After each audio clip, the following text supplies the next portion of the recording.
தெற்கு பைபாஸ் ரோட்டில் குறிச்சி விலக்கில் ஸ்ரீ பில்டிங்கில் track and trail Sakthi cycles and fitness showroom திறப்பு விழா நடைபெற்றது. டிஐ சைக்கிள்ஸ் ஆஃப் இந்தியா கம்பெனியின் zonal sales head M Bharathi திறந்து வைத்தார்.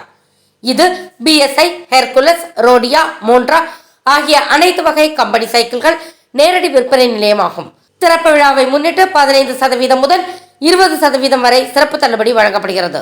திறப்பு விழாவில் NFC உறுப்பினர்கள், நண்பர்கள், குடும்பத்தார்கள் பலர் கலந்து கொண்டனர். கலந்து கொண்ட அனைவருக்கும் இனிப்பு வழங்கப்பட்டது. விழா ஏற்பாடுகளை சக்தி சைக்கிள்ஸ் குடும்பத்தினர் செய்திருந்தனர்.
ஃபார் வாட்சிங் உண்மை செய்திகள். நெல்லை செய்திகளை உடனுக்குடன் தெரிந்து கொள்ள சேனலை சப்ஸ்கிரைப் பண்ணுங்க, லைக் பண்ணுங்க, ஷேர் பண்ணுங்க.